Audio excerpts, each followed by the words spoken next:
wanna know what's really going on, search for the answers and question it all. Turn your televisions off, cause you're being brainwashed.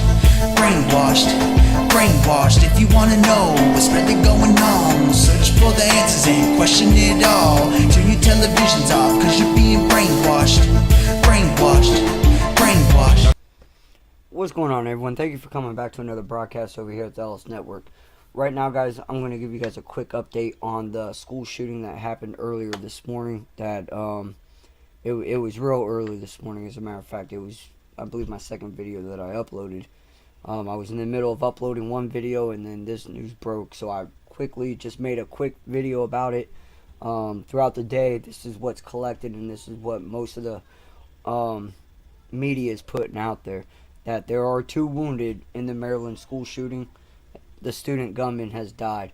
From what I'm understanding, a 17-year-old student opened fire at a Maryland high school on Tuesday in an attack that left 2 fellow students wounded, then died after a gunfight with an officer stationed there, amid the renewed debate over gun violence in schools.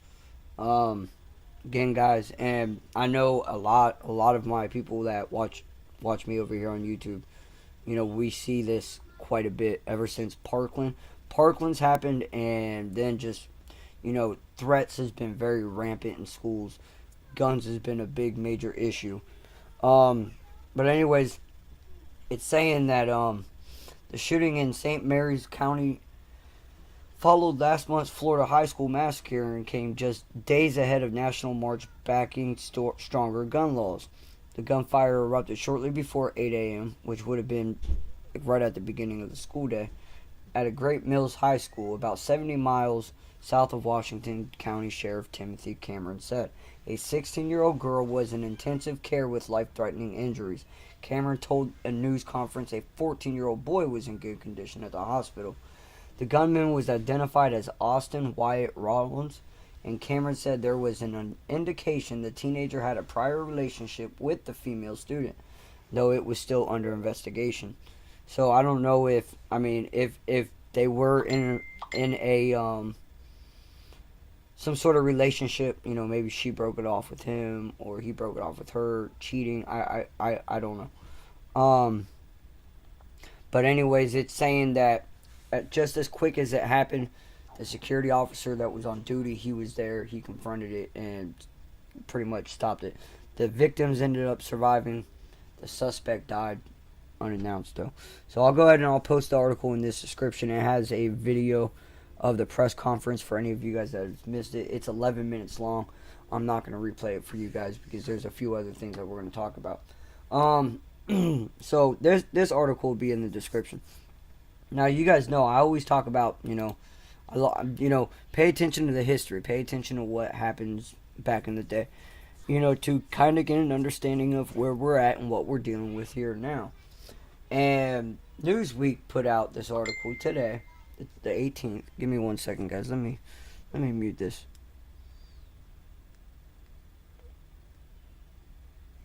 Anyways, they put it out today, the 20th, 2018, and it's the 15th anniversary, basically what they're saying.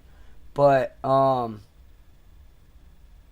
you guys all know about the Iraq War. You know, I mean, we could start off with 9/11.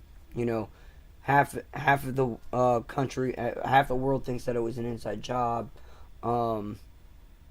Others believe that it was actual terrorism. The CIA, the FBI, misinformation was passed down. You know, supposedly we went over there to, well, I don't know. They say that we went over there for weapons of mass destruction, and there was no weapons of mass destruction. And the other part of it is like, oh, we're over there to do a regime change because that would actually put the United States having a major foothold in the Middle East. But what really got George Bush Jr.'s attention was the fake information that was being passed down to him by the FBI and the CIA. And they were actually, in fact, telling him that Saddam Hussein was supplying weapons of mass destruction to terrorist groups such as Al-Qaeda, which they blamed for 9/11. Alright, so again, this page is very, very long, guys. I'm going to leave it in the links for you guys that you guys can read this, but this article is going to help you guys understand what we're about to watch or what we're about to talk about here in a second. Here in a second, guys, I'm going to play a video for you guys of the person that paved the way for Bush to declare war on Iraq. Again, like I said, there was a lot of information coming out saying that Iraq had weapons of mass destruction. They were also saying that Saddam Hussein had a lot of connections with Al-Qaeda. And come to find out that neither of those were true. I know a bunch of people that was over in the Iraqi war that to this day I tell you they should have never been over there. So a war pretty much broke out that shouldn't have been broke out. A lot of people died that probably shouldn't have died. Buildings got destroyed. A lot of millions and millions of dollars wasted. All right, but I'm going to go ahead and play that video, and then we're going to... As Director Tenet has pointed out, Secretary Powell presented evidence last week that Baghdad has failed to disarm its weapons of mass destruction, willfully attempting to evade and deceive the international community. Our particular concern is that Saddam Hussein may supply terrorists with biological, chemical, or radiological material. Well, there you guys go. A little bit of history, all the way back to 9/11, to the Iraq War, and the FBI director himself, back in the day, Mr. Robert Mueller, the one that's now running the Russiagate probe against President Trump, pushed fake intel, false intel to President Bush, and actually, in fact, pushed us into that war. So, like I said, guys, I'm just now figuring this out. When I kind of learned about this, I typed into YouTube and stuff like that, and there's a bunch of people already out there that produce a lot of videos about this. So I'm just learning this. I thought it was pretty incredible, how everything's tied up together, and just it really vets my whole process of saying remember what happens in the past to understand where we're at in the present. Again, guys, Robert Mueller lied. Gave bad information to the Bush administration. That's why we went to war. Shock and awe. Iraqi freedom. Soldiers said we shouldn't have even been over there at all. And in fact, that they've come out and said that there was no weapons of mass destruction. There was no real ties to Saddam and Al Qaeda. Again, you guys that post the video that I just showed before this.